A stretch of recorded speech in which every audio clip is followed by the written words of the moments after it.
Latest episode দেখুন একদম add free. Ranja, Ranja কোথায় তুমি?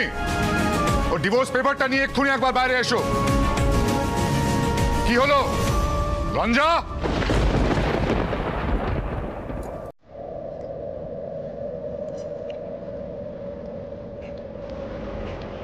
ধরো এটা, ধরো এটা।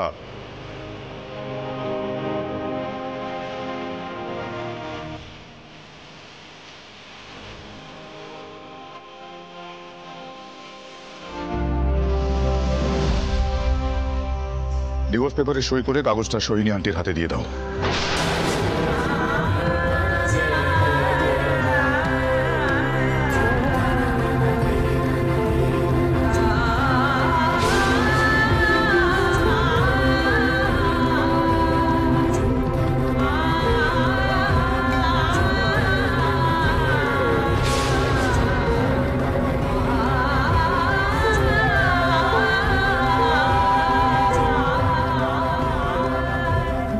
বাবা, আরেকবার না রঞ্জা, আমি তোমাকে এইভাবে দুর্বল দেখতে পারবো না। কেন কেন তুমি অন্যের দয়ায় নিজের জীবন বাঁচবে, নিজের জীবন কাটাবে?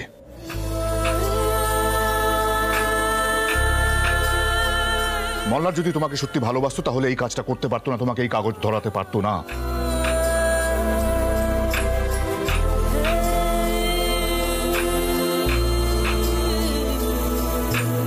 অনেক অন্যায় আমি সহ্য করেছি এই ভেবে যে ও বদলে যাবে। মনেও হয়েছে যে ও বদলে গেছে। এই ইন্টারভিউতে ওই ধরনের অসভ্য আচরণ করার পরও আমি ওকে কিছু বলিনি, কিন্তু আজ যে কাজটা ও করেছে তারপরেও যদি তুমি ওকে ক্ষমা করে দাও, এই কাগজে সই না করো, তাহলে সেটা আমার অপমান হয়। রঞ্জা, সই করো।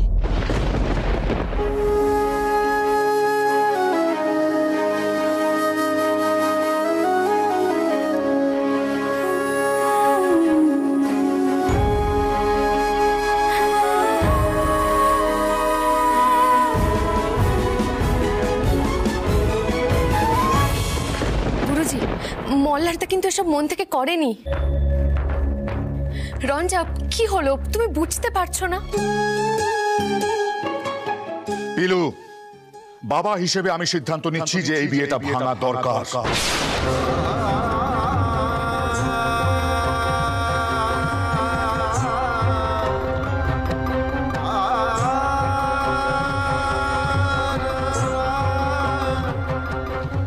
আমি রঞ্জার অন্য জায়গায় বিয়ে দেব।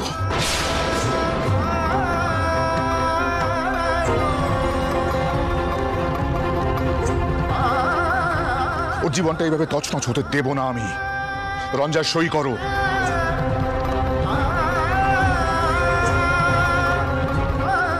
কাজটা ঠিক হচ্ছে না আদিত্যতা, বটে বেশি তাড়াহুড়ো হয়ে যাচ্ছে। এইসব কথা বসু মল্লিক পরিবারের ছেলেকে গিয়ে বল সইনি।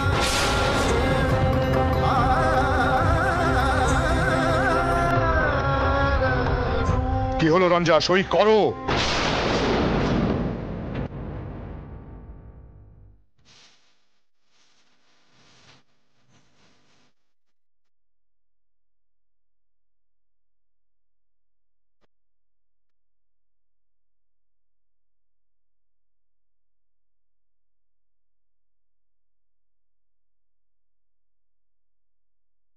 আজ যে কাজটা ও করেছে তারপরেও যদি তুমি ওকে ক্ষমা করে দাও, এই কাগজে সই না করো, তাহলে সেটা আমার অপমান হয়। রঞ্জা, সই করো।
ঠাকুরপো, রুক্মিণী, ঠাকুরপো কোথায় আছো তোমরা?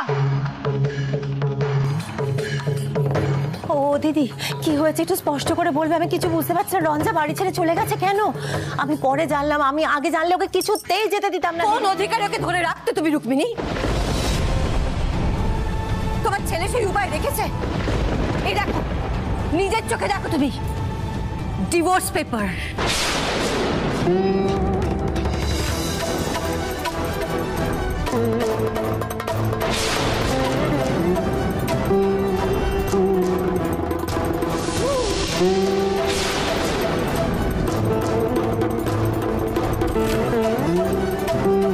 এসব কি দিদি? দিদি এসব কি? আমি কিছু বুঝতে পারছি না দিদি।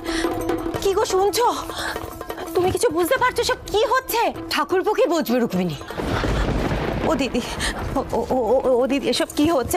আমি সত্যি বুঝতে পারছি না দিদি। রুক্মিণী, তোমার ছেলে রঞ্জাকে ডিভোর্স দিতে চায়।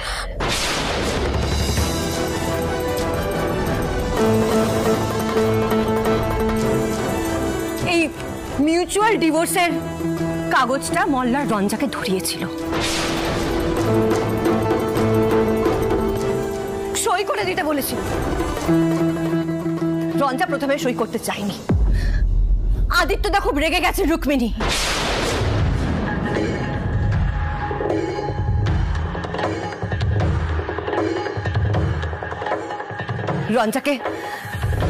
রঞ্জাকে সই করাতে বাধ্য করেছেন। মল্লার কোথায়? মল্লার তো কারো ফোনই ধরছে না। কোথায় গেছে, কি করছে কে জানে।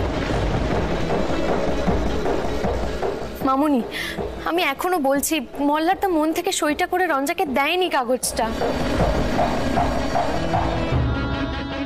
তোমার বলাতে কিছু আসে যায় না। আদিত্যদা কি বুঝতে পারবেন?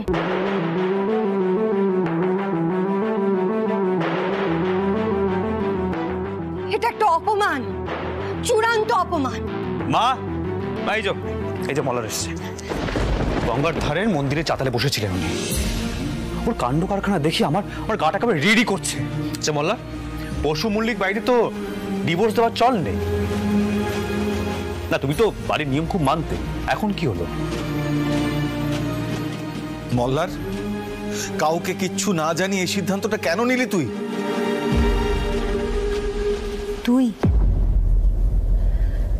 আমি বিশ্বাস করতে পারছি না মল্লার, তুই রঞ্জাকে দূরে ঠেলে সরিয়ে দিলি।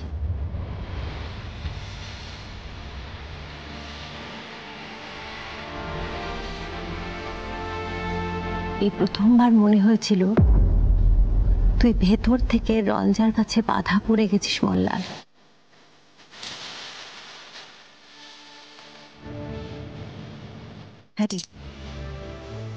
মায়ের চোখ এত ভুল বুঝলো?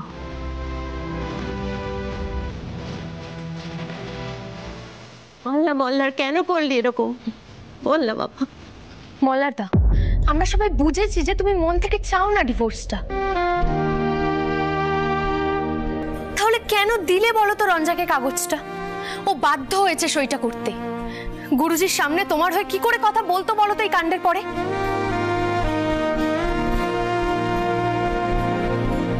মল্লার, তোমার কিছু বলার নেই?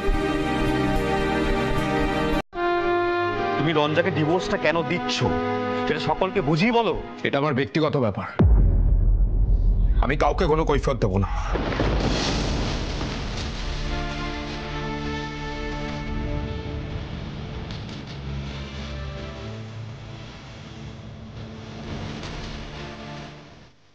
আমার সিদ্ধান্তটার কারণ জানলে রঞ্জা ছুটে আসবে, ওর জীবনটা আবার তছনছ হয়ে যাবে। না, তার থেকে আমার উপর রেগেই থাকুক।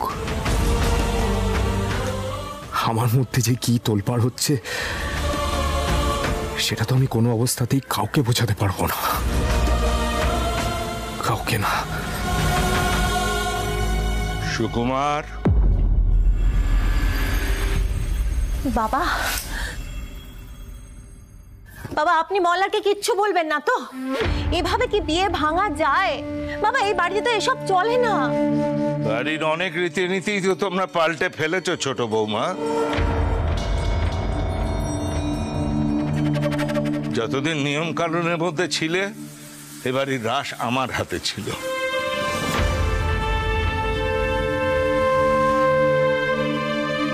এখন মল্লারও আমার হাতের বাইরে চলে গেছে। ওই সুরমণ্ডলের মেয়েই না ওকে পাল্টে দিয়েছিল। কি হলো শেষ পর্যন্ত? এই তো আধুনিকতার ফল। ছেলেও বিয়ে ভাঙার সিদ্ধান্ত নিল, আর তার বউও তার বাপের কথায় বিয়ে ভাঙার কাগজে সই করে দিল। আদিত্যদার কত সহ্য করবেন বাবা? গোড়ার থেকে তো কম অন্যায় হয়নি সুরমণ্ডলের উপর।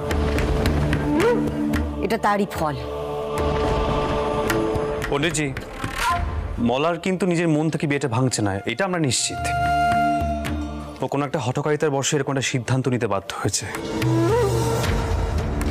আমি অনেকবার জিজ্ঞেস করেছি, কিন্তু ও সত্যিটা আমাদের বলছে না, আমাকেও বলছে না।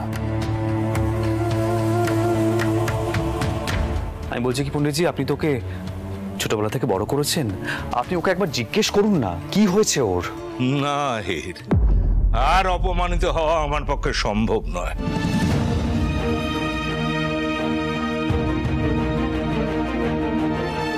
এর আগেও সুরমণ্ডলের ওই মেয়ের কারণে মল্লার আমাকে কম অপমান করেনি।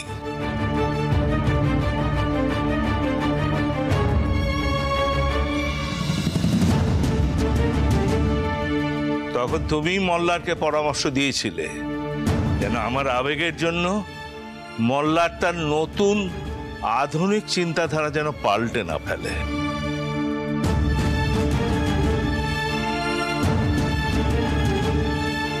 আমি মল্লারকে ছেড়ে দিয়েছিলাম। তুমি নিজের ভাইকে আস্তে আস্তে কাছে টেনে নিয়েছো বলে আমারও ভালো লেগেছিল। আজ ভাইকে সামলাতে পারছো না বলে আমার দ্বারস্থ হলে চলবে না তো আহির?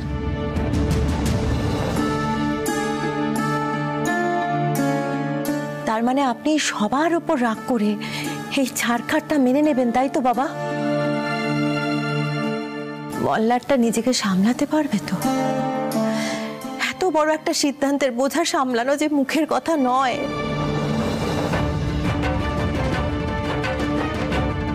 শোনো ছোট বৌমা, আমি 7-5 ভেবে ঠিক করেছি যে আমরা সকলে মিলে আবার মির্জাপুরে ফিরে যাব।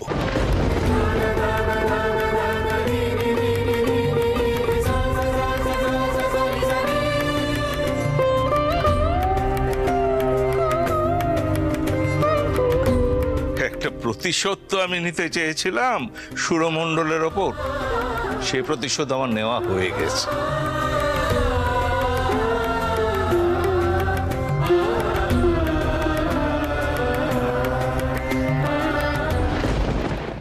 সুকুমার, হ্যাঁ সুকুমার, যত তাড়াতাড়ি সম্ভব মির্জাপুরে ফিরে যাবার বন্দোবস্ত করো।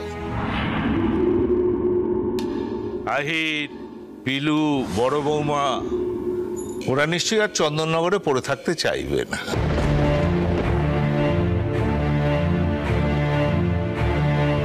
আমি আমার পরিবার নিয়ে মির্জাপুরে ফিরে আবার সব কিছু নতুন ভাবে শুরু করতে চাই।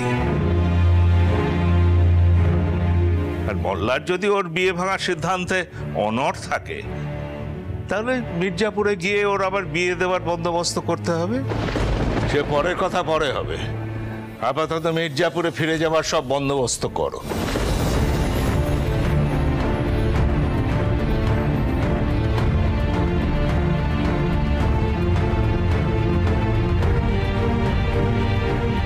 বাবা এসব কি বলে গেলেন বলো তো দিদি?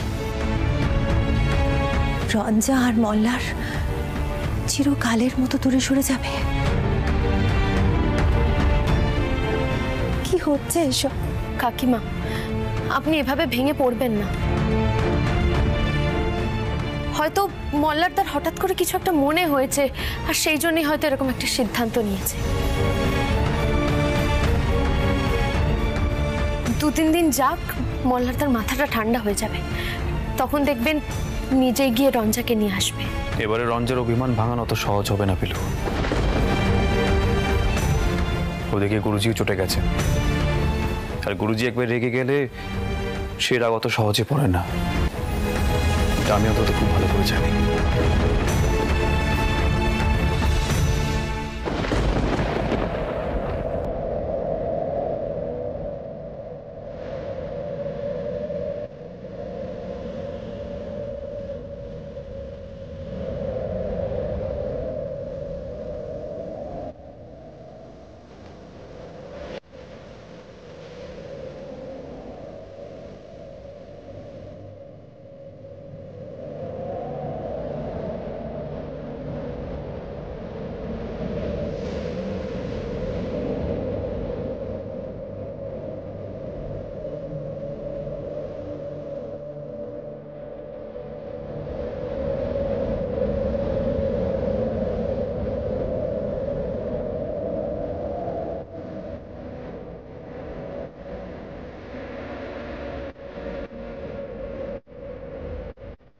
কি জানি কেন তোমার এত ট্যান্ট্রামস আমি সহ্য করি,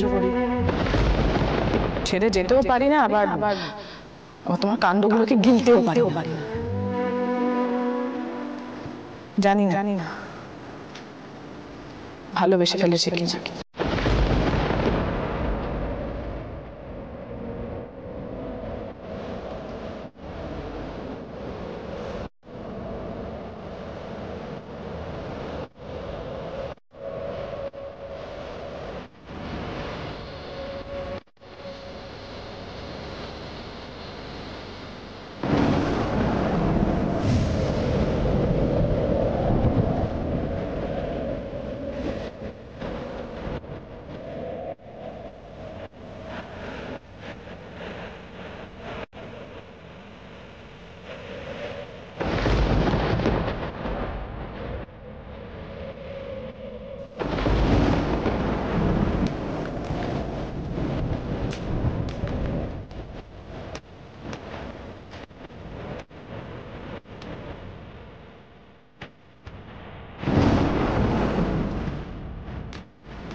তোমাকে এই অভিশপ্ত বিয়ের বন্ধনে ধরে রাখতে চাই না আমি। এবার তোমাকে মুক্তি দিলাম, ডিভোর্স পেপারটায় সাইন করে দিও। এই বিয়ে না ভাঙলে তুমি বাঁচবে না।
গেল? আর এখানে দাঁড়িয়ে গানই বা গাইছিল কেন? যাতে আমি শুনতে পাই। এখন আর আমাকে শুনিয়ে কি লাভ হবে?